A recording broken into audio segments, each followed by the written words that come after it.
प्राणायाम की डेफिनेशन। इस जगत को अनृत, अनृत का मीनिंग होता है मिथ्या। अनृत, न के नीचे रस, नृत, अनृत मीन्स मिथ्या। स्वरूप को भली भांति समझ लेना ही प्राणायाम कहा गया है।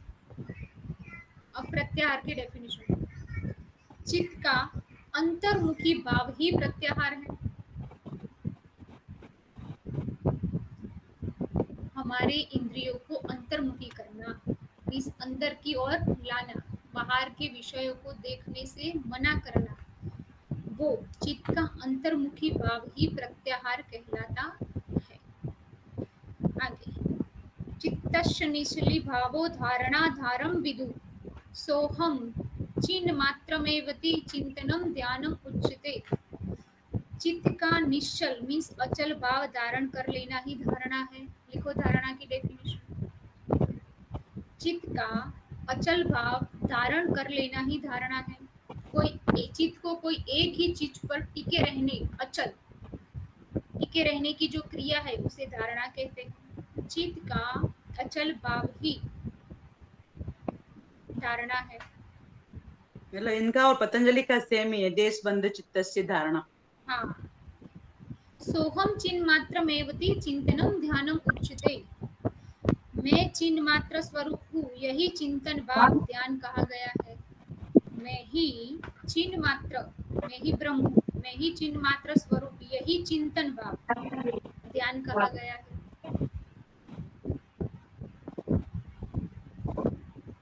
अब श्लोक नंबर 32, 33, 34 और 35 साथ में ले लेते हैं। ध्यानस्य विस्मृतिः सम्यक् समाधि अभिधीयते। ध्यानस्य विस्मृतिः सम्यक् समाधि अभिधीयते। ध्यान का पूर्ण रूपेण विस्मरण कर देना ही समाधि है। लिख लो, समाधि की भी डेफिनेशन लिख लो साथ में, तो वो 8 कंप्लीट हो जाए। यम, नियम, आसन, प्राणायाम, प्रत्याहार, धारणा, ध्यान, समाधि। ठीक है। ध्यानस्य विस्मृतिः सम्यक् समाधि अभिधीयते। ध्यान का पूर्ण रूप से विस्मरण कर देना ही समाधि कहलाता है। अब यम के नाम लिखो।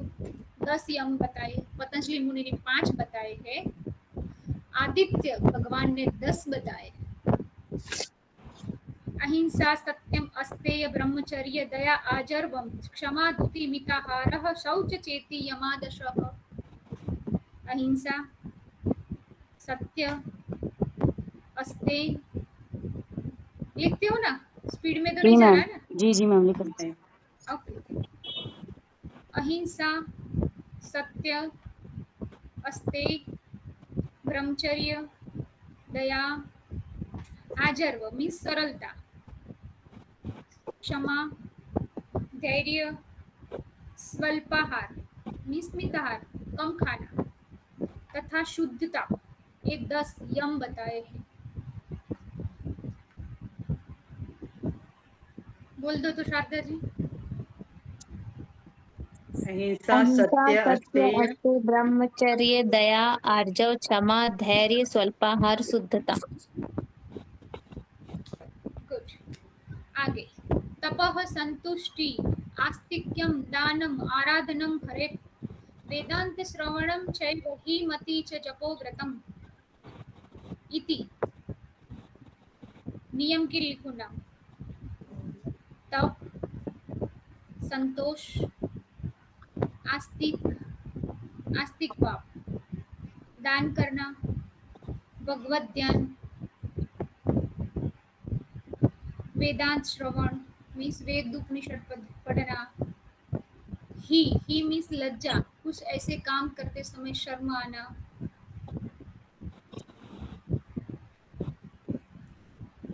मति, जप तथा व्रत, ये 10 नियम कहे गए हैं।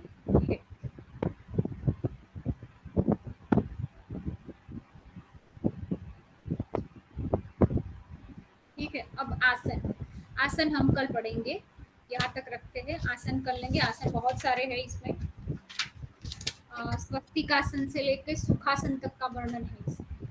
ठीक है। और लास्ट में वो भी बोला है कि अगर कोई भी आसन नहीं कर सकते आप, तो सुखासन में बैठना भी योगी के लिए बहुत अच्छा है, मगर मनोयोग के साथ। अगर कोई व्यक्ति शारीरिक कुंठा या शारीरिक कोई ऐसा भाव है उसका और नहीं बैठ सकता, कोई विघ्न है, तो वो सुखासन में भी बैठे, ऐसा भी इस उपनिषद में बताया है। तो वो हम कल पढ़ेंगे। बाकी है बहुत सारे आसन।